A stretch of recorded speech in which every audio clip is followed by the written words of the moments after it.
Punjabi radio USA ਸੁਣ ਰਹੇ ਸਾਰੇ ਹੀ ਮਾਣਯੋਗ ਅਤੇ ਸਤਿਕਾਰਤ ਸਰੋਤਿਆਂ ਨੂੰ ਪੰਜਾਬੀ ਰੇਡੀਓ USA ਦੀ ਟੀਮ ਅਤੇ ਮੇਰੇ ਰਾਜਕਰਮਵੀਰ ਸਿੰਘ ਵੱਲੋਂ ਆਪ ਜੀ ਨੂੰ ਬਹੁਤ ਹੀ ਪਿਆਰ ਸਤਿਕਾਰ ਸਹਿਤ ਦੋਨੋਂ ਅੱਜ ਜੋੜ ਕੇ ਨਿੱਘੀ ਜਿਹੀ ਸਤਿ ਸ੍ਰੀ ਅਕਾਲ। ਸਭ ਨੂੰ ਜੀ ਆਖਦੇ ਹਾਂ। ਸੋ ਤੇ ਪ੍ਰੋਗਰਾਮ ਖਬਰ 'ਤੇ ਨਜ਼ਰ ਦੇ ਵਿੱਚ ਆਪ ਸਭ ਦਾ ਸਵਾਗਤ ਹੈ। ਅੱਜ 7 ਅਪ੍ਰੈਲ ਦਿਨ ਵੀਰਵਾਰ ਸਵੇਰ ਦੇ ਖਬਰਾਂ ਦੇ ਬੁਲਟਨ ਦੇ ਵਿੱਚ ਹੁਣ ਸਾਡੇ ਨਾਲ ਜੁੜਨਗੇ ਮਲੋਟ ਸਟੂਡੀਓਜ਼ ਤੋਂ ਮਿੰਟੂ ਗੁਰੂਸਰੀਆ ਜੀ। ਇਸ ਟਾਈਮ ਸਾਡੇ ਨਾਲ ਜੁੜ ਚੁੱਕੇ ਨੇ। ਮਿੰਟੂ ਜੀ, ਜੀ ਆਇਆਂ ਨੂੰ ਪਿਆਰ ਭਰੀ ਨਿੱਘੀ ਸਤਿ ਸ੍ਰੀ ਅਕਾਲ। ਸਤਿ ਸ੍ਰੀ ਅਕਾਲ ਜੀ, ਸ਼ੁਕਰੀਆ। ਸਾਡੇ ਅੱਜ ਦੇ ਪ੍ਰੋਗਰਾਮ ਖਬਰ 'ਤੇ ਨਜ਼ਰ ਉਸ ਨੂੰ ਸਪਾਂਸਰ ਕਰਦੇ ਨੇ ਖਾਲਸਾ ਇੰਸ਼ੋਰੈਂਸ ਏਜੰਸੀ ਵਾਲੇ, ਜਿਨ੍ਹਾਂ ਦੇ ਕੋਲੋਂ ਹਰ ਤਰ੍ਹਾਂ ਦੇ ਇੰਸ਼ੋਰੈਂਸ ਕਰਵਾ ਸਕਦੇ ਹੋ। ਇੰਸ਼ੋਰੈਂਸ ਬਾਰੇ ਪਤਾ ਕਰਨ ਲਈ ਕਾਲ ਕਰ ਸਕਦੇ ਹੋ ਨੰਬਰ 408-272-2500। ਇਸ ਦੇ ਨਾਲ ਸੂਬੇਦਾਰ ਸੁਰਜੀਤ ਸਿੰਘ ਖੰਗੂੜਾ ਸੈਨ ਹੋਜ਼ੇ ਤੋਂ, ਗੁਰਦੀਪ ਸਿੰਘ ਵਿਰਦੀ ਕਲੋਵਿਸ ਤੋਂ, ਨਵਜੋਤ ਕੌਰ ਕਲੋਟੀ ਯੂਬਾ ਸਿਟੀ ਤੋਂ, ਸਤਨਾਮ ਸਿੰਘ ਸ਼ੇਰਗਿੱਲ ਸੈਲਮਾ ਤੋਂ, ਸੁਰਿੰਦਰ ਕੌਰ ਧਾਮੀ ਸੀਰੀਜ਼ ਤੋਂ, ਮੱਖਣ ਸਿੰਘ ਮਾਨ ਵਿਸਕਾਂਸਨ ਤੋਂ, ਸੁਰਿੰਦਰ ਸਿੰਘ ਕਾਲੋਂ ਰੈਂਚੋ ਕਡੋਵਾ ਤੋਂ, ਕਾਬਲ ਸਿੰਘ ਬੈਂਸ ਮੋਡੈਸਟੋ ਤੋਂ ਅਤੇ ਦਲਬੀਰ ਸਿੰਘ ਗਿੱਲ ਲਾਈਵੋਗ ਤੋਂ। ਇਹਨਾਂ ਸਾਰਿਆਂ ਦਾ ਬਹੁਤ ਬਹੁਤ ਧੰਨਵਾਦ। ਜੇਕਰ ਤੁਸੀਂ ਜਾਂ ਕੋਈ ਹੋਰ ਕਾਰੋਬਾਰ ਇਸ ਪ੍ਰੋਗਰਾਮ ਨੂੰ ਸਪਾਂਸਰ ਕਰਨਾ ਚਾਹੁੰਦੇ ਹੋ, ਸੰਪਰਕ ਕਰ ਸਕਦੇ ਹੋ ਨੰਬਰ 408-722-7698 408-722-7698 ਦੇ ਉੱਤੇ। ਮਿੰਟੂ ਜੀ, ਗੱਲਬਾਤ ਦਾ ਸਿਲਸਿਲਾ ਸ਼ੁਰੂ ਕਰੀਏ। ਦਿੱਲੀ ਦੇ ਵਿੱਚ ਠੰਡੇ ਜਲ ਦੀ ਛਬੀਲ ਤੇ ਸਿਆਸਤ ਗਰਮਾ ਰਹੀ ਆ। ਹਾਂ ਬਿਲਕੁਲ ਜੀ, ਠੰਡੇ ਜਲ ਦਾ ਜਿਹੜਾ ਪਿਆ ਉਹ ਤੋੜਿਆ ਗਿਆ। ਉਹਦਾ ਜਿਹੜਾ ਹੁਣ ਸਿਆਸੀ ਪ੍ਰਤੀਕਰਮ ਹੈ ਉਹ ਬੜਾ ਦੁੱਖ ਦੇਣ ਵਾਲਾ ਹੈ, ਦੁਖੀ ਕਰਨ ਵਾਲਾ। ਵੈਸੇ ਉਹ ਘਟਨਾ ਹੀ ਜਿਹੜੀ ਉਹ ਹਿਰਦੇ ਵੇਦਕ ਸੀ, ਪਰ ਜਿਹੜੀ ਸਿਆਸਤ ਹੋ ਰਹੀ ਹੈ ਇਹ ਉਹਦੇ ਤੋਂ ਵੀ ਦੁਖੀ ਕਰਨ ਵਾਲੀ ਹੈ। ਉੱਥੋਂ ਜਿਹੜੇ ਸਰਨਾ ਸਾਹਿਬ ਆ ਉਹ ਜੀਕੇ ਹੋਰਾਂ ਤੇ ਇਲਜ਼ਾਮ ਲਾਈ ਜਾਂਦੇ ਆ। ਇੱਥੋਂ ਮਜੀਠੀਆ ਸਾਹਿਬ ਹੋ ਰਹੀਆਂ ਜਿਹੜੇ ਉਹ ਅਰਵਿੰਦ ਕੇਜਰੀਵਾਲ ਤੇ ਨਿਸ਼ਾਨਾ ਸਾਧ ਰਹੇ ਆ। ਇਹ ਜੀ ਸਿੱਖਾਂ ਦਾ ਵੈਰੀ ਹੈ, ਇਹਨੇ ਉਹ ਕੀਤਾ ਵੋ ਕੀਤਾ, ਸਾਰਾ ਕੀਤਾ ਕਰਾਈ ਇਹਨੇ। ਕੈਪਟਨ ਅਮਰਿੰਦਰ ਸਿੰਘ ਵੀ ਕੇਜਰੀਵਾਲ ਤੇ ਹੈ ਔਰ ਸਰਦਾਰ ਸੁਖਬੀਰ ਸਿੰਘ ਬਾਦਲ ਉਹ ਕਹਿੰਦਾ ਕਿ ਸਾਰਾ ਕੁਛ ਇਹਨਾਂ ਨੇ ਕੀਤਾ। ਇਹ ਹੁਣ ਹਾਲੇ ਤੱਕ ਇਹ ਸਪਸ਼ਟ ਨਹੀਂ ਇਹ ਕਰ ਪਾ ਰਹੇ ਕਿ ਜਿਹੜਾ ਨਿਗਮ ਹੈ ਕਿ ਉਹ ਕੇਜਰੀਵਾਲ ਦੇ ਅਧੀਨ ਆ ਗਿਆ ਜਾਂ ਹਾਲੇ ਵੀ ਉਹ ਕੇਂਦਰ ਦੇ ਅਧੀਨ ਹੈ। ਜੇ ਉਹ ਕੇਂਦਰ ਦੇ ਅਧੀਨ ਆ ਤਾਂ ਫਿਰ ਅਰਵਿੰਦ ਕੇਜਰੀਵਾਲ ਤੇ ਸਾਰਾ ਕੁਛ ਸੁੱਟਣ ਲਈ ਇੰਨਾ ਤਰੱਦਦ ਕਿਉਂ ਕੀਤਾ ਜਾ ਰਿਹਾ। ਦੂਜੀ ਗੱਲ ਕਿ ਜੋ ਉੱਥੋਂ ਅਦਾਲਤਾਂ ਦੇ ਵਿੱਚੋਂ ਹੁਕਮ ਹੋਇਆ ਤਾਂ ਉਹ ਸਾਰਾ ਕੁਛ ਜਿਹੜਾ ਸੀਗਾ ਉਹਦੇ ਵਿੱਚੋਂ ਇੱਕ ਇਹ ਵੀ ਚੀਜ਼ ਸਾਹਮਣੇ ਆ ਰਹੀ ਹੈ ਕਿ ਕੁਛ ਮੰਦਿਰ ਵੀ ਆਏ ਨੇ, ਕੁਛ ਮੰਦਿਰਾਂ ਨੇ ਸਟੇ ਲਿਆ, ਕੁਛ ਮੰਦਿਰਾਂ ਦੀ ਰੇਲਿੰਗ ਤੋੜੀ ਗਈ ਹੈ, ਜਿਹੜੀਆਂ ਹੁਣ ਸਾਰੀਆਂ ਚੀਜ਼ਾਂ ਸਾਫ਼ ਹੁੰਦੀਆਂ ਹੌਲੀ ਹੌਲੀ। ਜੇ ਅਦਾਲਤ 'ਚ ਹੁਕਮ ਆਏ ਆ, ਨਿਗਮ ਨੇ ਕਾਰਵਾਈ ਕੀਤੀ ਹੈ, ਠੀਕ ਹੈ ਕਿ ਉਸ ਹਲਕੇ ਦੀ ਜਿਹੜੀ ਉਸ ਖੇਤਰ ਦੀ ਉਹ ਜਿਹੜੀ ਬੀਬੀ ਅਲਕਾ ਲਾਂਬਾ MLA ਆ, ਹੋ ਸਕਦੀ ਆ ਉਹ ਹਿੱਸੇਦਾਰ ਹੋਵੇ ਉਸ ਮੁਹਿੰਮ ਦੇ ਵਿੱਚ, ਕਿਉਂਕਿ ਜਿਹੜਾ ਮੌਜੂਦਾ MLA ਆ ਉਹ ਹੋ ਸਕਦਾ ਉਸ ਪ੍ਰੋਜੈਕਟ ਦਾ ਹਿੱਸਾ ਹੋਵੇ। ਪਰ ਉਹਦੇ ਲਈ ਸਾਰੀ ਦਿੱਲੀ ਸਰਕਾਰ ਨੂੰ ਇਸ ਤਰ੍ਹਾਂ ਨਿਸ਼ਾਨੇ ਤੇ ਲੈ ਲੈਣਾ ਸਮਝੋ ਪਰੇ ਦੀ ਗੱਲ ਹੈ। ਮੁੱਦੇ ਨੂੰ ਸੁਲਝਾਉਣ ਦੀ ਥਾਂ ਤੇ ਉਲਝਾਇਆ ਜਾ ਰਿਹਾ ਸਿਆਸਤ ਵੱਲੋਂ ਕਿ ਇਹ ਜਿਹੜੀ ਕੋਸ਼ਿਸ਼ ਹੋਈ ਹੈ ਕਿਉਂ ਹੋਈ, ਕਾਹਤੋਂ ਹੋਈ, ਕਿ ਅੱਗੇ ਭਵਿੱਖ ਦੇ ਵਿੱਚ ਇਹ ਸਭ ਕੁਛ ਹੋਏਗਾ ਜਾਂ ਨਹੀਂ। ਇਹਨਾਂ ਚੀਜ਼ਾਂ ਨੂੰ ਸਾਫ਼ ਕਰਨ ਦੀ ਥਾਂ ਤੇ ਜਿਹੜੀ ਸਿਆਸਤ ਹੈ ਸਾਡੀ ਉਹ ਸਗੋਂ ਇਹਨਾਂ ਚੀਜ਼ਾਂ ਨੂੰ ਜਿਹੜਾ ਉਹ ਮੈਲਾ ਕਰਦੀ ਪਈ ਹੈ। ਦੂਜੇ ਨੰਬਰ ਤੇ ਜੇ ਗੱਲ ਕਰੀਏ ਹੁਣ ਉੱਥੋਂ ਖਬਰ ਇਹ ਆ ਰਹੀ ਹੈ ਕਿ ਜਿਹੜਾ ਉਸਾਰਿਆ ਗਿਆ ਸੀ ਦੁਬਾਰਾ ਪਿਓ, ਉੱਥੋਂ ਖਬਰ ਇਹ ਆ ਰਹੀ ਹੈ ਕਿ ਜਿਹੜੇ ਮੁੜ ਉਸਾਰੀ ਕੀਤੀ ਗਈ ਹੈ ਉਹਦੇ ਤੇ ਵੀ ਕੰਡਕਟ ਆਫ ਜਿਹੜੇ ਉਹ ਕੋਰਟ ਦਾ ਹੁੰਦਾ ਉਹਦੀ ਅਵੱਗਿਆ ਕਰਨ ਦਾ ਮਾਮਲਾ ਜਿਹੜਾ ਉਹ ਦਰਜ ਹੋਇਆ।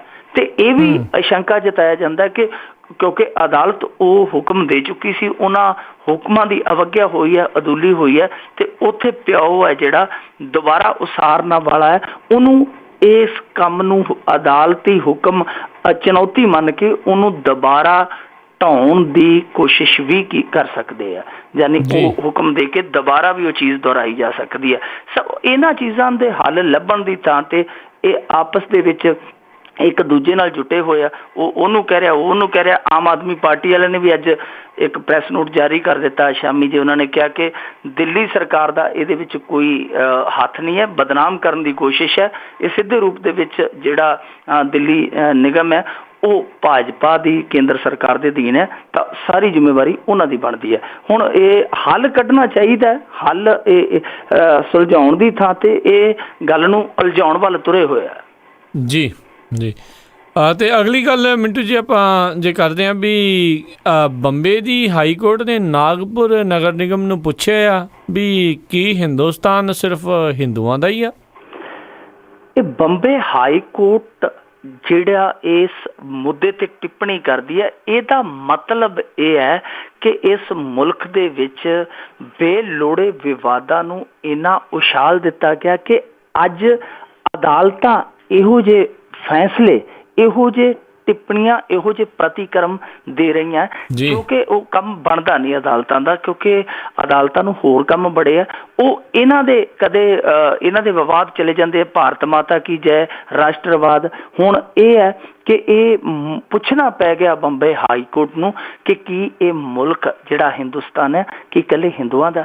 ਇਹ ਉੱਠਿਆ ਕਿਉਂ? ਕਿਉਂਕਿ ਨਾਗਪੁਰ ਨਿਗਮ ਸੀਗਾ ਜਿਹੜਾ, ਉਹ ਇੱਕ ਪ੍ਰੋਗਰਾਮ ਕਰਾ ਰਿਹਾ ਸੀਗਾ ਏਡਜ਼ ਜਾਗਰੂਕਤਾ ਤੇ, ਤਾਂ ਉਹਦੇ ਵਿੱਚ ਉਹਨਾਂ ਨੇ 1.5 ਲੱਖ ਗੈਦਰਿੰਗ ਕਰਨ ਦੀ ਸੋਚੀ ਹੋਈ ਸੀ, ਤੇ ਉਹਨਾਂ ਨੂੰ ਨਾਲ ਉਹਨਾਂ ਨੇ ਹਨੂੰਮਾਨ ਚਾਲੀਸਾ ਦਾ ਪਾਠ ਕਰਵਾਉਣ ਦਾ ਪ੍ਰੋਗਰਾਮ ਉਲੀਕਿਆ ਹੋਇਆ ਸੀ।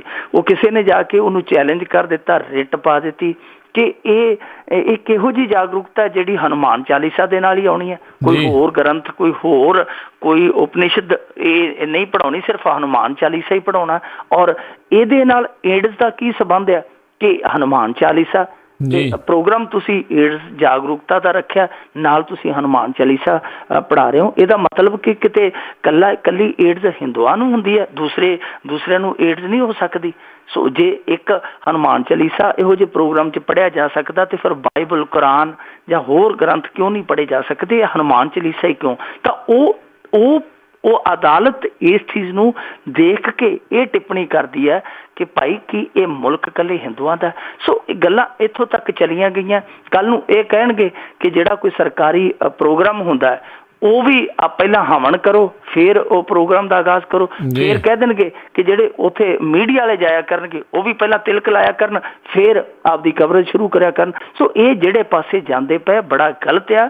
ਇਹਨਾਂ ਨੂੰ ਆਪਣਾ ਝੰਡਾ ਨਾਲ ਲਿਜਾਣ ਦੀ ਥਾਂ ਤੇ ਇਹਨਾਂ ਨੂੰ ਸਾਰੇ ਲੋਕਾਂ ਨੂੰ ਨਾਲ ਲਿਜਾਣਾ ਚਾਹੀਦਾ, ਤਾਂ ਕਿ ਇਕੱਲੀ ਵਿਚਾਰਧਾਰਾ ਦਾ ਵਿਕਾਸ ਨਾ ਹੋਵੇ, ਬਲਕਿ ਜਿਹੜਾ ਇੱਕ ਪਛੜਿਆ ਵਰਗ ਹੈ, ਬਹੁਤ ਵੱਡਾ ਹਿੱਸਾ ਪਛੜਿਆ ਮੁਲਕ ਦਾ, ਉਹ ਸਾਰੇ ਦਾ ਵਿਕਾਸ ਹੋ ਸਕੇ। ਜੇ ਇਹ ਆਪਣੇ ਵਿਚਾਰਧਾਰਾ ਦਾ, ਆਪਣੇ ਝੰਡੇ ਦਾ ਵਿਕਾਸ ਕਰਨਗੇ ਤਾਂ ਉਹ ਵਿਕਾਸ ਨਹੀਂ, ਵਿਨਾਸ਼ ਹੈ।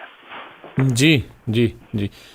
ਅਗਲੀ ਜਿਹੜੀ ਆਪਾਂ ਗੱਲ ਕਰੀਏ, ਕਾਲਜ ਦੀ ਪ੍ਰਧਾਨਗੀ ਨੂੰ ਲੈ ਕੇ ਹੋਈ ਲੜਾਈ, ਕਾਂਗਰਸੀ ਨੌਜਵਾਨ ਗੋਲੀਆਂ ਦਾ ਭੁੰਨ ਛੱਡਿਆ।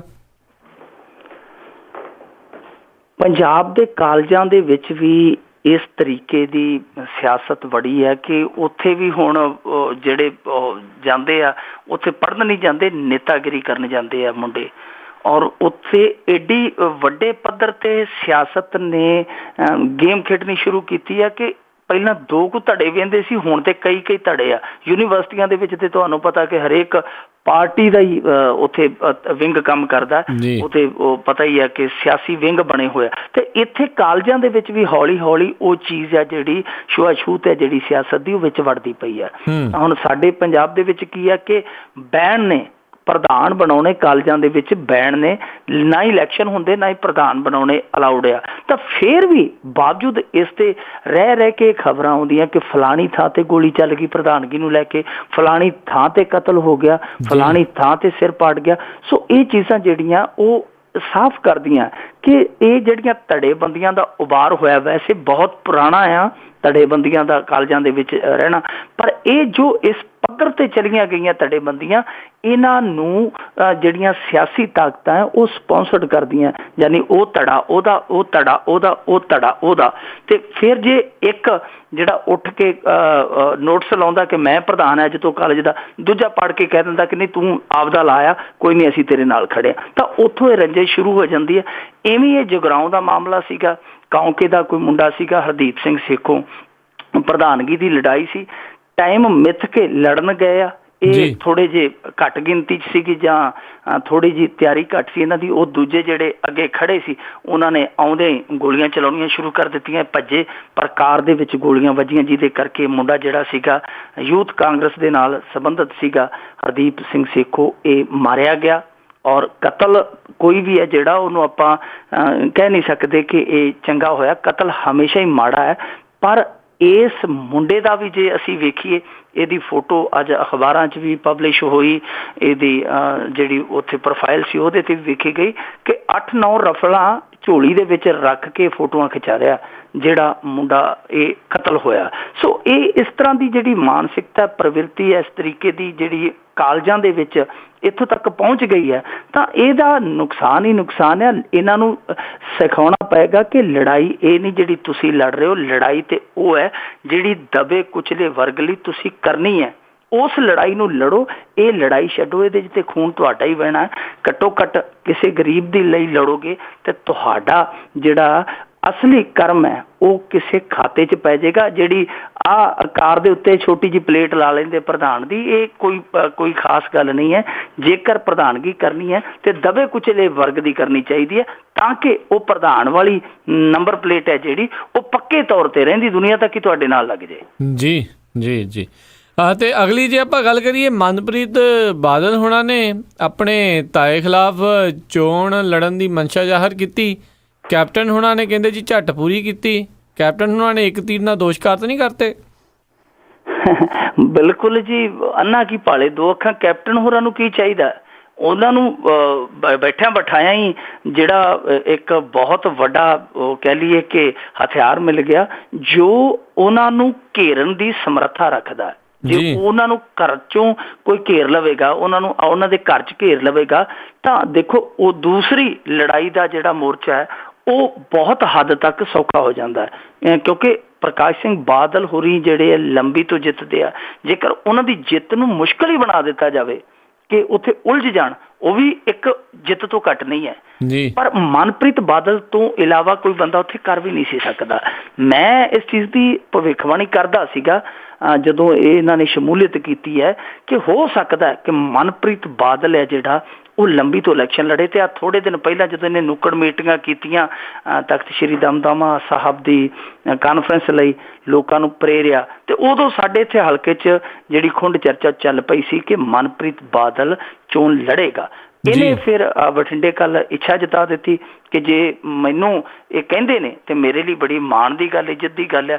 ਤੇ ਨਾਲ ਦੀ ਨਾਲ ਹੀ ਕੈਪਟਨ ਅਮਰਿੰਦਰ ਸਿੰਘ ਨੇ ਇਸ ਗੱਲ ਤੇ ਮੋਹਰ ਲਾ ਦਿੱਤੀ। ਉਹਨੇ ਕਿਹਾ ਕਿ ਅਸੀਂ ਇਕੱਲੀ ਟਿਕਟ ਹੀ ਨਹੀਂ ਦਿਆਂਗੇ, 100% ਟਿਕਟ ਦਿਆਂਗੇ, ਨਾਲੇ ਇਹਨੂੰ ਜਿਤਾਉਣ ਲਈ ਅਸੀਂ ਅੱਡੀ ਚੋਟੀ ਦਾ ਜ਼ੋਰ ਲਾ ਦਿਆਂਗੇ। ਸੋ ਕਹਿਣ ਦਾ ਮਤਲਬ ਇਹ ਹੈ ਕਿ ਅੱਜ ਕਾਂਗਰਸ ਦੀ ਪਹਿਲੀ ਟਿਕਟ ਹੈ ਜਿਹੜੀ ਉਹ ਇੱਕ ਤਰ੍ਹਾਂ ਨਾਲ ਕਹਿ ਰਹੀਏ ਐਲਾਨੀ ਗਈ ਕਿ ਲੰਬੀ ਤੋਂ ਮਨਪ੍ਰੀਤ ਬਾਦਲ ਹੈ ਜਿਹੜਾ ਉਹ ਉਮੀਦਵਾਰ ਹੋਵੇਗਾ। ਔਰ ਇਹ ਟੱਕਰ ਹੈ ਜਿਹੜੀ ਬਹੁਤ ਸਿਰੇ ਦੀ ਟੱਕਰ ਹੋਏਗੀ, ਕਿਉਂਕਿ ਮਨਪ੍ਰੀਤ ਬਾਦਲ ਦਾ ਜਿਹੜਾ ਪਿਤਾ ਹੈ ਗੁਰਦਾਸ ਸਿੰਘ ਬਾਦਲ, ਉਹ ਪ੍ਰਕਾਸ਼ ਸਿੰਘ ਬਾਦਲ ਦਾ ਇਹ ਇਲਾਕਾ ਜਿਹੜਾ ਲੰਬੀ, ਮੁਕਤਸਰ, ਮਲੋਟ, ਇਸ ਇਲਾਕੇ ਨੂੰ ਸੰਭਾਲਦਾ ਰਿਹਾ ਹੈ।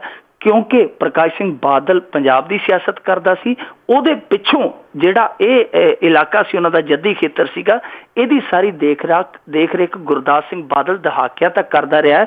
ਉਹਨੂੰ ਉਸ ਚੀਜ਼ ਦਾ ਵੀ ਫਾਇਦਾ ਮਿਲੇਗਾ, ਇੱਕ ਇਸ ਚੀਜ਼ ਦਾ ਵੀ ਫਾਇਦਾ ਮਿਲੇਗਾ ਕਿ ਜਿਹੜੀਆਂ ਕਾਂਗਰਸ ਦੀਆਂ ਕੁਝ ਢਾਣੀਆਂ ਨੇ, ਜਿਵੇਂ ਧੜੇ ਕਹਿ ਸਕਦੇ ਹਾਂ ਆਪਾਂ, ਉਹ ਅੱਡੋ ਅੱਡੀ ਹੈ ਖਿੰਡੀਆਂ ਹੋਈਆਂ ਨੇ, ਤਾਂ ਮਨਪ੍ਰੀਤ ਬਾਦਲ ਤੇ ਆ ਕੇ ਉਹਨਾਂ ਸਾਰਿਆਂ ਦੀ ਸਹਿਮਤੀ ਬਣ ਜਾਏਗੀ। ਸੋ ਇਹ ਇੱਕ ਬਹੁਤ ਵੱਡੀ ਅਚੀਵਮੈਂਟ ਹੋਏਗੀ। ਔਰ ਜੇ ਹੁਣ ਦੇਖੀਏ ਕਿ ਮਨਪ੍ਰੀਤ ਬਾਦਲ ਤੇ ਪ੍ਰਕਾਸ਼ ਸਿੰਘ ਬਾਦਲ, ਜੇ ਇਹਨਾਂ ਦੀ ਟੱਕਰ ਹੋਏਗੀ, ਜੇ ਆਮ ਆਦਮੀ ਪਾਰਟੀ ਨੇ ਉੱਥੇ ਫਿਰ ਕੈਂਡੀਡੇਟ ਖੜਾ ਕਰਨਾ ਹੈ, ਤਾਂ ਫਿਰ ਤੁਹਾਨੂੰ ਪਤਾ ਕਿ ਇਹਨਾਂ ਦੇ ਭੇੜ ਦੇ ਵਿੱਚ ਕੋਈ ਛੋਟਾ ਮੋਟਾ ਜੇ ਖੜਾ ਕਰਕੇ ਇਹਨਾਂ ਨੇ ਆਪਣੇ ਆਪ ਨੂੰ ਮੁਕਾਬਲੇ ਤੋਂ ਬਾਹਰ ਨਹੀਂ ਕਰਨਾ, ਫਿਰ ਇਹਨਾਂ ਨੂੰ ਵੀ ਮਾਰੀ ਦਿਆਂ ਕੋਈ ਬਰਾਬਰ ਦਾ ਚਿਹਰਾ ਇਹਨਾਂ ਦੇ ਖੜਾ ਕਰਨਾ ਪਵੇਗਾ। ਜੀ ਜੀ। ਅਤੇ ਵੈਸੇ ਗੁਰਦਾਸ ਬਾਦਲ ਹੁਣੀ ਇੱਕ ਵਾਰੀ ਉੱਥੋਂ ਚੋਣ ਹਾਰ ਵੀ ਚੁੱਕੇ ਨੇ।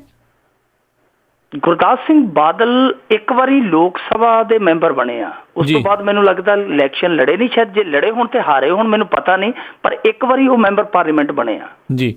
ਤੇ ਅਗਲੀ ਜੇ ਆਪਾਂ ਗੱਲ ਕਰੀਏ ਵੀ ਅਕਾਲੀ, ਮਹੇਸ਼ਿੰਦਰ ਸਿੰਘ ਬਾਦਲ ਹੈ ਜੀ, ਠੀਕ ਹੈ, ਕਹਿੰਦੇ ਨਾ ਲੰਬੀ ਤੋਂ ਚੋਣ ਹਾਰੇ। ਮਹੇਸ਼ਿੰਦਰ ਸਿੰਘ ਬਾਦਲ ਸੀ ਇਹਨਾਂ ਦੇ ਚਚੇਰੇ ਭਰਾ, ਉਹ ਪ੍ਰਕਾਸ਼ ਸਿੰਘ ਬਾਦਲ ਦੇ ਉਲਟ ਲੜੇ 3 ਚੋਣਾਂ ਸ਼ਾਇਦ। ਠੀਕ ਹੈ ਜੀ। ਅਤੇ ਅਗਲੀ ਜਿਹੜੀ ਆਪਾਂ ਗੱਲ ਕਰੀਏ ਵੀ ਅਕਾਲੀ ਵਿਧਾਇਕ ਪ੍ਰਗਟ ਸਿੰਘ ਆ, ਉਹਨਾਂ ਦੀ ਸ਼ਰਾਬੀ ਨੌਜਵਾਨ ਨੇ ਉਂਗਲ ਤੋੜਤੀ। ਵੇਖੋ ਜੀ, ਇਹ ਪਾਰਕਿੰਗ ਦਾ ਝਗੜਾ ਹੋਇਆ ਚੰਡੀਗੜ੍ਹ ਦੇ 9 ਸੈਕਟਰ ਦੇ ਵਿੱਚ, ਔਰ ਉਸ ਨੌਜਵਾਨ ਦੇ ਨਾਲ ਝਗੜਾ ਜਿਹੜਾ ਇੱਥੋਂ ਤੱਕ ਚਲਾ ਗਿਆ ਕਿ ਹੱਥੋਂ ਪਾਈ ਤੱਕ ਗੱਲ ਗਈ। ਗੱਲ ਹੱਥੋਂ ਪਾਈ ਤੱਕ ਨਹੀਂ ਰਹੀ, ਗੱਲ ਹੱਡੀਆਂ ਤੋੜਾਉਣ ਤੱਕ ਚਲੀ ਗਈ। ਹੁਣ ਵਿਧਾਇਕ ਆ ਜਿਹੜੇ ਬਹੁਤ ਵੱਡੇ ਸਟਾਰ ਰਹੇ ਆ ਭਾਰਤੀ ਹਾਕੀ ਦੇ, ਉਹਨਾਂ ਦੀ ਉਂਗਲ ਟੁੱਟ ਜਾਣੀ ਹੈ ਜਿਹੜੀ ਛੋਟੀ ਮੋਟੀ ਗੱਲ ਨਹੀਂ। ਸਵਾਲ ਉੱਠਦਾ ਹੈ ਕਿ ਉਹਨਾਂ ਦੇ ਨਾਲ ਜਿਹੜੀ ਸਿਕਿਉਰਿਟੀ ਸੀ ਉਹ ਕਿਉਂ ਨਹੀਂ ਸੀ, ਇਹ ਕਿਉਂ ਨਹੀਂ ਲੈ ਕੇ ਗਏ। ਜੇ ਆਪ ਨਹੀਂ ਲੈ ਕੇ ਗਏ ਤਾਂ ਕਿਉਂ ਇਹਨਾਂ ਨੇ ਅਜਿਹਾ ਕੀਤਾ। ਜੇ ਸਿਕਿਉਰਿਟੀ ਨਾਲ ਨਹੀਂ ਗਈ ਤਾਂ ਫਿਰ ਉਹਨਾਂ ਨੇ ਅਜਿਹਾ ਕਿਉਂ ਕੀਤਾ। ਦੂਜੀ ਗੱਲ ਕਿ ਉਸ ਨੌਜਵਾਨ ਦਾ ਇਹਨਾਂ ਨੇ ਕਹਿੰਦੇ ਕਿ ਮੁਲਾਜ਼ਾ ਕਰਵਾਇਆ, ਉਹਦੇ 'ਚ ਸ਼ਰਾਬ ਆਈ ਹੈ। ਹੁਣ ਘਟਨਾ ਮੰਦਭਾਗੀ ਹੈ, ਕਿਸੇ ਨਾਲ ਵੀ ਕੁੱਟਮਾਰ ਹੁੰਦੀ, ਕੋਈ ਵੀ ਮੌਜਸ ਸ਼ਖਸ ਆ ਜੋ, ਜੇ ਉਹਦੇ ਨਾਲ ਇਸ ਤਰ੍ਹਾਂ ਦੀ ਬਦ ਸਲੂਕੀ ਹੁੰਦੀ ਹੈ ਤੇ ਮਾੜੀ ਕਹਾਂਗੇ। ਬਦ ਸਲੂਕੀ ਚਾਹੇ ਕਿਸੇ ਚੌਂਕੀਦਾਰ ਨਾਲ ਹੋਵੇ, ਚਾਹੇ ਕਿਸੇ ਥਾਣੇਦਾਰ ਨਾਲ ਹੋਵੇ, ਕਿਸੇ ਵਿਧਾਇਕ ਨਾਲ ਹੋਵੇ, ਮਾੜੀ ਹੋਈ ਕਹਾਂਗੇ। ਪਰ ਸਵਾਲ ਇਹ ਉੱਠਦਾ ਹੈ ਕਿ ਉਹਨੂੰ ਇਹ ਸ਼ਰਾਬੀ ਕਹਿ ਰਿਹਾ ਕਿ ਹੁਣ ਉਹ ਕਹਿੰਦੇ ਜੀ ਕਿ ਸ਼ਰਾਬੀ ਸੀਗਾ ਮੁੰਡਾ, ਉਹਨੇ ਸ਼ਰਾਬ ਪੀਤੀ ਹੋਈ ਸੀ, ਸ਼ਰਾਬ ਦੇ ਨਸ਼ੇ 'ਚ ਇਹ ਸਾਰੀ ਕਰਤੂਤ ਕੀਤੀ। ਪਰ ਸਵਾਲ ਇਹ ਉੱਠਦਾ ਹੈ ਕਿ ਕੀ ਪ੍ਰਗਟ ਸਿੰਘ ਹੋਰੀ ਹੁਣ ਦੱਸਣਗੇ ਜਾ ਕੇ ਕਿ ਭਾਈ ਜੇ ਯੂਟੀ ਦੇ ਵਿੱਚ, ਚੰਡੀਗੜ੍ਹ ਦੇ ਵਿੱਚ ਆਮ ਬੰਦਾ ਤਾਂ ਕੀ ਵਿਧਾਇਕ ਸਿਕਿਉਰ ਨਹੀਂ, ਚੰਗੀ ਤਰ੍ਹਾਂ ਸੁਰੱਖਿਆ ਮਹਿਸੂਸ ਨਹੀਂ ਕਰਦਾ, ਤਾਂ ਫਿਰ ਸ਼ਹਿਰਾਂ ਦੇ ਵਿੱਚ, ਪਿੰਡਾਂ ਦੇ ਵਿੱਚ, ਪੰਜਾਬ ਦੇ ਅੰਦਰ ਲੋਕ ਕਿਵੇਂ ਵਿਚਰਦੇ ਆ, ਇਹ ਦੱਸਣਗੇ। ਔਰ ਦੂਜੀ ਗੱਲ ਕਿ ਕੀ ਹੁਣ ਜੈਣੀ ਸਾਹਿਬ ਦੱਸਣਗੇ ਕਿ ਸ਼ਰਾਬ ਨਸ਼ਾ ਹੈ ਜਾਂ ਕੁਛ ਹੋਰ ਹੈ। ਜੀ, ਉਹ ਉਹਨਾਂ ਸੋਚਿਆ ਵੀ ਦਵਾਈ ਦੇ ਉੱਤੇ ਮਰਮ ਪੱਟੀ ਕਰਨ ਲੱਗਾ ਸੀ ਸ਼ਰਾਬ ਪੀ ਕੇ। ਅਤੇ ਅਗਲੀ ਜਿਹੜੀ ਆਪਾਂ ਗੱਲ ਕਰੀਏ ਵੀ ਮਹਾਰਾਜਾ ਰਣਜੀਤ ਸਿੰਘ ਨੂੰ ਫਰਾਂਸ ਦੀ ਸਰਕਾਰ ਕਰੇਗੀ ਸਿਜਦਾ। ਮਹਾਰਾਜਾ ਰਣਜੀਤ ਸਿੰਘ ਹੋਰਾਂ ਦਾ ਬੁੱਤ ਹੈ ਜਿਹੜਾ ਸਤੰਬਰ ਮਹੀਨੇ 'ਚ ਸਥਾਪਿਤ ਕੀਤਾ ਜਾ ਰਿਹਾ ਫਰਾਂਸ ਦੇ ਸ਼ਹਿਰ ਸੈਂਟ ਤਰੋਪੇ ਦੇ ਵਿੱਚ। ਇਹ ਇੱਕ ਬਹੁਤ ਵੱਡਾ ਪ੍ਰਗਟਾਵਾ ਕੀਤਾ ਉਹਨਾਂ ਦੇ ਉਸ ਸ਼ਹਿਰ ਦੇ ਡਿਪਟੀ ਮੇਅਰ ਤੇ ਜਿਹੜੇ ਸੈਰ ਸਪਾਟਾ ਦੇ ਇੰਚਾਰਜ ਆ ਹੈਨਰੀ ਪ੍ਰੇਵੋਸਤ ਐਲਾਰਡ ਆ, ਉਹ ਭਾਰਤੀ ਯਾਤਰਾ ਤੇ ਆਏ ਤੇ ਉਹਨਾਂ ਨੇ ਇਹ ਐਲਾਨ ਕੀਤਾ ਕਿ ਮਹਾਰਾਜਾ ਰਣਜੀਤ ਸਿੰਘ ਦਾ ਬੁੱਤ ਹੈ ਜਿਹੜਾ ਉਹ ਅਸੀਂ ਸਤੰਬਰ ਦੇ ਵਿੱਚ ਸਥਾਪਿਤ ਕਰਾਂਗੇ ਉਸ ਸ਼ਹਿਰ ਦੇ ਵਿੱਚ। ਸੋ ਬੜੀ ਮਾਣ ਵਾਲੀ ਗੱਲ ਆ, ਇਕੱਲੇ ਸਿੱਖਾਂ ਲਈ ਨਹੀਂ, ਪੂਰੇ ਮੁਲਕ ਦੇ ਲਈ ਮਾਣ ਵਾਲੀ ਗੱਲ ਹੈ ਕਿ ਇਹ ਮਹਾਰਾਜਾ ਰਣਜੀਤ ਸਿੰਘ ਦੀ ਕਦਰ ਹੈ ਜਿਹੜੀ ਫਰਾਂਸ ਦੇ ਵਿੱਚ ਪੈ ਰਹੀ ਹੈ।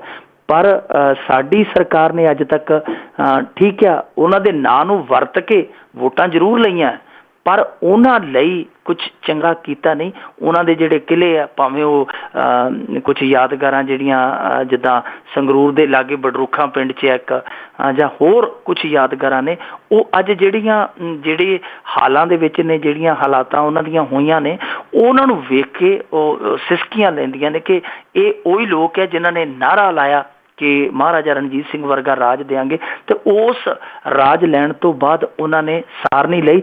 ਇੱਥੋਂ ਤੱਕ ਕਿ ਐਤਕੀ ਜਦੋਂ ਮਹਾਰਾਜਾ ਰਣਜੀਤ ਸਿੰਘ ਦਾ ਦਿਹਾੜਾ ਮਨਾਇਆ ਜਾ ਰਿਹਾ ਸੀਗਾ ਨਵੰਬਰ ਦੇ ਵਿੱਚ, ਸਾਡੇ ਇੱਥੋਂ ਦੇ ਦੋ ਜਿਹੜੇ ਮੌਜਸ ਕਹਿ ਸਕਦੇ ਹਾਂ ਕਿ ਸਿਆਸਤਦਾਨ ਹੈ, ਸਰਦਾਰ ਸੁਖਬੀਰ ਸਿੰਘ ਬਾਦਲ ਤੇ ਸਰਦਾਰ ਪ੍ਰਕਾਸ਼ ਸਿੰਘ ਬਾਦਲ, ਦੋਵਾਂ ਚੋਂ ਇੱਕ ਵੀ ਉੱਥੇ ਹਾਜ਼ਰ ਨਹੀਂ ਸੀ। ਇਹਨਾਂ ਨੂੰ ਸੋਚਣਾ ਚਾਹੀਦਾ ਕਿ ਜੇਕਰ ਮਹਾਰਾਜਾ ਰਣਜੀਤ ਸਿੰਘ ਨੂੰ ਬਾਹਰਲੇ ਮੁਲਕਾਂ 'ਚ ਇੰਨਾ ਸਤਿਕਾਰ ਮਿਲਦਾ, ਘੱਟੋ ਘੱਟ ਅਸੀਂ ਇੰਨਾ ਕੁ ਤੇ ਕਰੀਏ ਕਿ ਉਹਨਾਂ ਦਾ ਦਿਹਾੜਾ ਜਿਹੜਾ ਉਹ ਚੰਗੀ ਤਰ੍ਹਾਂ ਮਨਾਈਏ, ਤੇ ਜਿਹੜੀਆਂ ਉਹਨਾਂ ਦੀਆਂ ਯਾਦਗਾਰਾਂ, ਜੋ ਉਹਨਾਂ ਦਾ ਇਤਿਹਾਸ ਹੈ, ਜੋ ਬਚਿਆ ਖੁਚਿਆ, ਉਹਨੂੰ ਚੰਗੀ ਤਰ੍ਹਾਂ ਸੰਭਾਲੀਏ।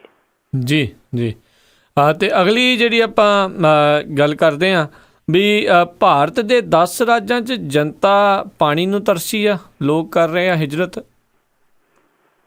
ਬਹੁਤ ਵੱਡਾ ਸੰਕਟ ਹੈ ਜੀ, ਪਾਣੀ ਦਾ ਸੰਕਟ 10 ਰਾਜਾਂ ਦੇ ਵਿੱਚ ਆ, ਜਿਨ੍ਹਾਂ ਦੇ ਵਿੱਚ ਕੁਛ ਹਿੱਸਾ ਮੱਧ ਪ੍ਰਦੇਸ਼ ਦਾ, ਛੱਤੀਸਗੜ੍ਹ ਦਾ, ਝਾਰਖੰਡ ਦਾ, ਮਹਾਰਾਸ਼ਟਰ ਦਾ, ਕਰਨਾਟਕ ਦਾ, ਉੜੀਸਾ ਦਾ, ਉੱਤਰ ਪ੍ਰਦੇਸ਼ ਦਾ, ਤੇਲੰਗਾਨਾ ਦਾ, ਰਾਜਸਥਾਨ ਦਾ, ਆਂਧਰਾ ਪ੍ਰਦੇਸ਼ ਦਾ।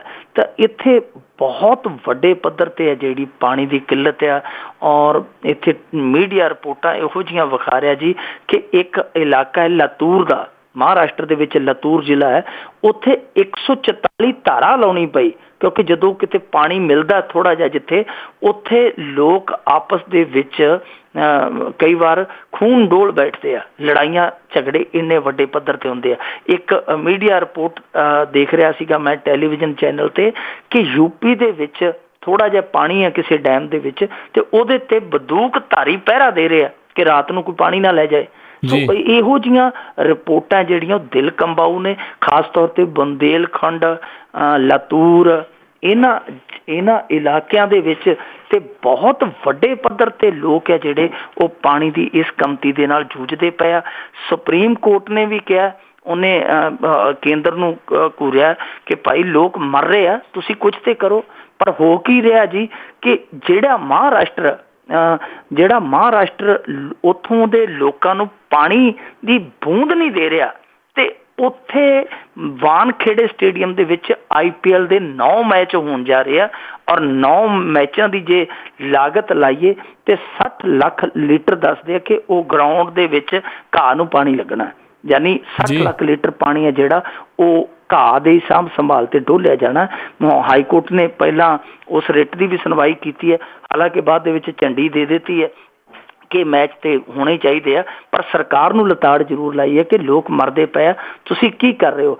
ਉੱਥੇ ਹੋਰ ਵੀ ਸਮੱਸਿਆ ਹੈ ਕਿ ਇਕੱਲਾ ਪਾਣੀ ਨਹੀਂ, ਦਾਣਾ ਵੀ ਹੈ ਨਹੀਂ, ਕਿਉਂਕਿ ਜਦੋਂ ਪਾਣੀ ਨਹੀਂ ਰਿਹਾ ਉੱਥੇ ਕੋਈ ਫਸਲ ਨਹੀਂ ਹੈ, ਕੋਈ ਕੰਮ ਨਹੀਂ ਹੈ।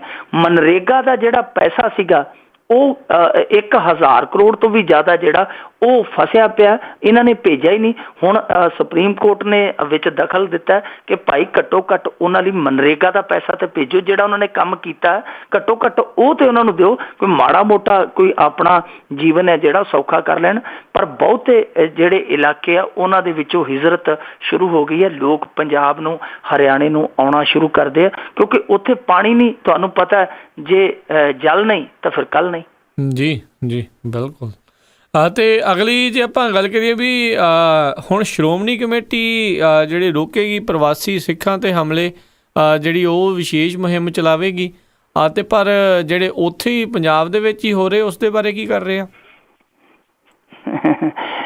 ਵੇਖੋ ਇਹਨਾਂ ਨੇ ਜਿਹੜਾ ਇਹ ਆਰੰਭਿਆ ਸਿਲਸਿਲਾ ਮੁਹਿੰਮ ਦਾ, ਉਹ ਕਿੰਨੀ ਸਵਖਤੇ ਕਿੰਨੀ ਕਾਹਲੀ ਦੇ ਨਾਲ ਆਰੰਭ ਦਿੱਤਾ।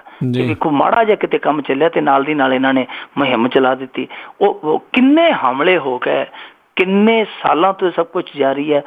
ਨਸਲੀ ਹਮਲੇ ਬਹੁਤ ਚਿਰਾਂ ਤੋਂ ਆਸਟ੍ਰੇਲੀਆ, ਅਮਰੀਕਾ ਦੇ ਵਿੱਚੋਂ ਕਿੱਥੋਂ ਕਿੱਥੋਂ ਰਿਪੋਰਟਾਂ ਆਈਆਂ, ਇਹ ਹੁਣ ਜਾਗੇ ਆ।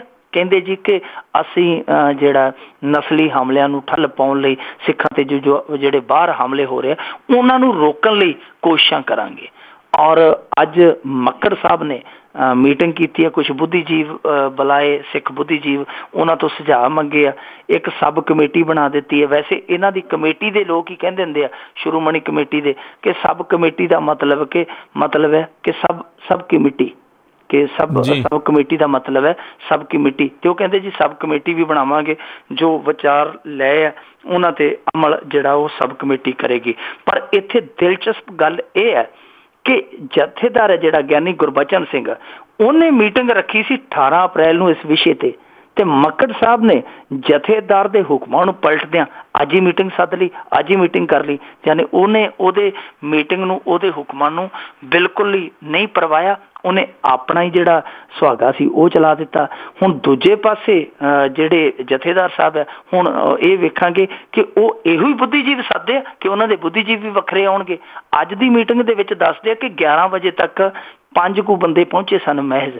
ਫਿਰ ਮੱਕੜ ਸਾਹਿਬ ਨੇ ਫੋਨ ਘੁਮਾਏ ਤੇ ਜਿਹੜੇ ਬਾਦਲ ਮਾਰਕਾ ਕੁਛ ਜਥੇਦਾਰ ਸੀਗੇ ਉਹ ਆਏ। ਫਿਰ ਭਰਵੀਂ ਮੀਟਿੰਗ ਇੱਕ ਜਿਹੜੀ ਬਣਾਈ ਗਈ, ਫਿਰ ਉੱਥੇ ਵਿਚਾਰ ਚਰਚੇ ਹੋਏ। ਪਰ ਸਵਾਲ ਇਹ ਉੱਠਦਾ ਹੈ ਕਿ ਇਹ ਆਪਸ ਦੇ ਵਿੱਚ ਤੇ ਇੱਕ ਨਹੀਂ, ਆਪਸ ਦੇ ਵਿੱਚ ਤੇ ਇਹਨਾਂ ਦਾ ਏਕਾ ਨਹੀਂ ਹੈ। ਇਹ ਸਿੱਖ ਨਸਲੀ ਹਮਲੇ ਆ ਜਾਂ ਜਿਹੜੇ ਹੋਰ ਮੁੱਦੇ ਸਿੱਖਾਂ ਦੇ, ਕੀ ਉਹ ਹੱਲ ਕਰ ਲੈਣਗੇ? ਕਿਉਂਕਿ ਆਪਸ ਦੇ ਵਿੱਚ ਤੇ ਇਹਨਾਂ ਦੀ ਬਣ ਨਹੀਂ ਆਉਂਦੀ। ਉਹ ਉਧਰ ਨੂੰ ਖਿੱਚਦਾ। ਪਹਿਲਾਂ ਆਪਸ ਦੇ ਵਿੱਚ ਇਹ ਜਿਹੜੇ ਹਮਲੇ ਉਹ ਰੋਕ ਲੈਣ, ਸਿੱਖਾਂ ਤੇ ਹਮਲੇ ਰੋਕਣ ਦੀ ਬਾਅਦ ਚ ਕਵਾਇਦ ਸ਼ੁਰੂ ਕਰ ਦੇਣ। ਜੀ ਬਿਲਕੁਲ, ਪੀੜੀ ਥੱਲੇ ਸੋਟਾ ਮਾਰਨ ਦੀ ਇਹਨਾਂ ਨੂੰ ਜ਼ਰੂਰਤ ਆ। ਤੇ ਮਿੰਟੂ ਜੀ ਬਹੁਤ ਬਹੁਤ ਤੁਹਾਡਾ ਧੰਨਵਾਦ ਕਰਦੇ ਹਾਂ, ਤੁਸੀਂ ਸਾਡੇ ਨਾਲ ਜੁੜੇ, ਇਹਨਾਂ ਖਬਰਾਂ ਬਾਰੇ ਸਾਨੂੰ ਜਾਣਕਾਰੀਆਂ ਦਿੱਤੀਆਂ। ਅਗਲੇ ਬੁਲਟਨ ਤੱਕ ਲਈ ਤੁਹਾਡਾ ਬਹੁਤ ਬਹੁਤ ਧੰਨਵਾਦ, ਮਿਹਰਬਾਨੀ, ਸਤਿ ਸ਼੍ਰੀ ਅਕਾਲ। ਸ਼ੁਕਰੀਆ ਜੀ, ਸਤਿ ਸ਼੍ਰੀ ਅਕਾਲ। ਤੇ ਸੋ ਤੋਂ ਇੱਥੇ ਹੀ ਸਾਡਾ ਅੱਜ ਦਾ ਇਹ ਪ੍ਰੋਗਰਾਮ ਆਓ ਹੁਣ ਸਮਾਪਤ ਹੁੰਦਾ ਹੈ। ਹੁਣ ਮੈਨੂੰ ਰਾਜਕਨਵੀਰ ਸਿੰਘ ਨੂੰ ਵੀ ਇਜਾਜ਼ਤ ਦਿਓ। ਮੇਰੇ ਵੱਲੋਂ ਵੀ ਆਪ ਸਭ ਨੂੰ ਬਹੁਤ ਪਿਆਰ, ਸਤਿਕਾਰ, ਸਹਿ ਦੋਨੋਂ ਹੱਥ ਜੋੜ ਕੇ ਨਿੱਘੀ ਜਿਹੀ ਸਤਿ ਸ਼੍ਰੀ ਅਕਾਲ। ਜਿਉਂਦੇ ਵਸਦੇ ਰਹੋ, ਹੱਸਦੇ ਖੇਲਦੇ ਰਹੋ ਤੇ ਸੁਣਦੇ ਰਹੋ ਪੰਜਾਬੀ ਰੇਡੀਓ USA।